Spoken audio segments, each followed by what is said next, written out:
melting from ice to water to gas. And so it's just that it's important to not be attached to knowledge and not have to know everything or have have an attachment. You can get rid of the attachments, and so you can just say Buddha, Buddha, Buddha, Buddha, Buddha, Buddha, Buddha, Buddha. You can just make up a mantra, Om Vajrayogini Hum Pate Svaha, and the actual meditation is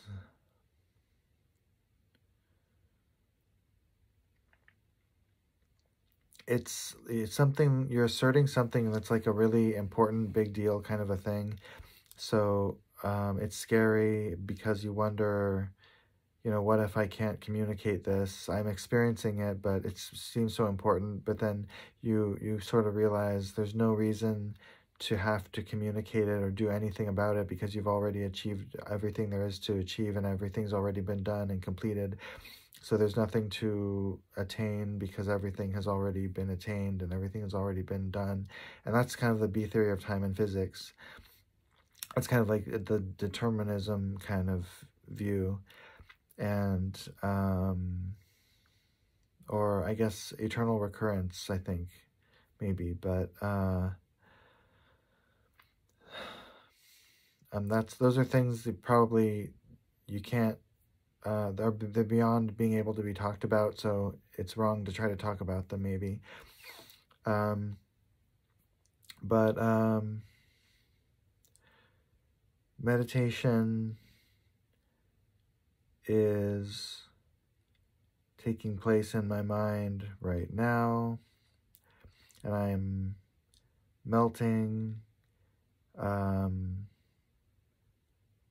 thoughts that seemed solid into more of a liquid or gas, emotional obscurations and mental obscurations going away.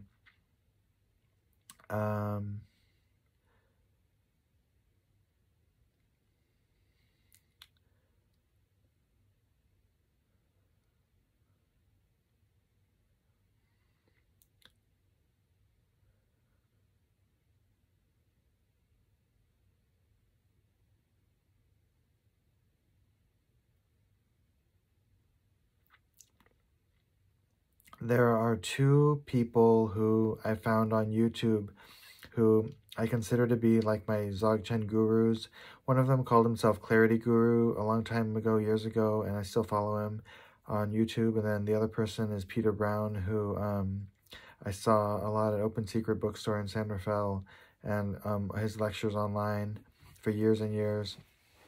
These are two people who lecture about Dzogchen, essentially, which is a form of Tibetan meditation. And so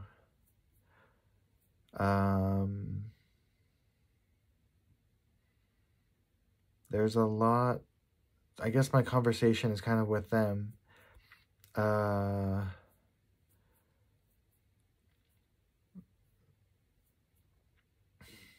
But it seems like everyone has a different pieces of the puzzle, and if you get different people's perspectives on Dzogchen, you can form your own perspective on Dzogchen.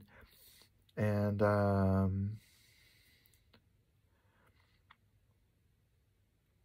it's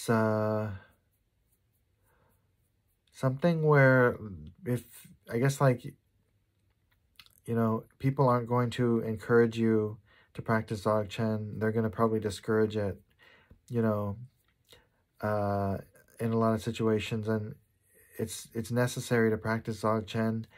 So you kind of have to just go ahead and kind of assert that Dzogchen assertion, even though it's not like socially sanctioned. It's something which is, the culture has not reached that point. The culture is more primitive than that, so they will not necessarily want you to be practicing Dzogchen, but it's necessary and it's good for everybody. if you do it, so you have to, but people are not necessarily going to say, oh, good, you're in a deep samadhi, that's good. Because it's invisible to them also. So yeah, so I guess this is all I'll say for now. No, maybe I'll keep going. Maybe I'll keep talking about meditation. Um,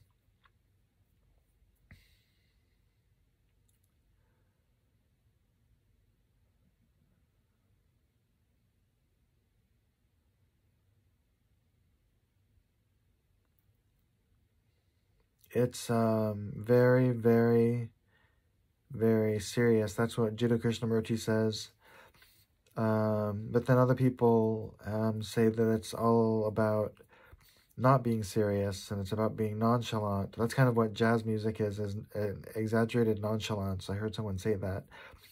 Um, but so those are two opposing views about what meditation is.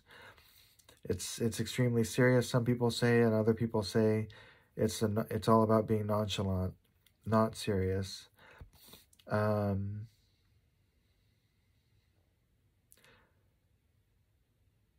so I would just say remain,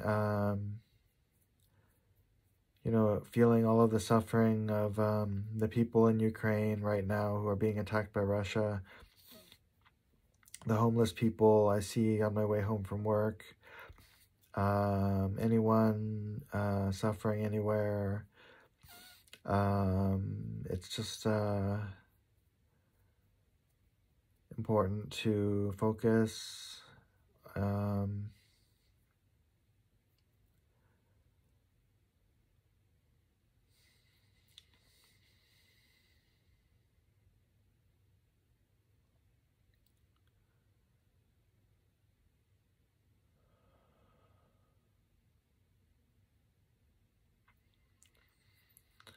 Okay, I'll stop there.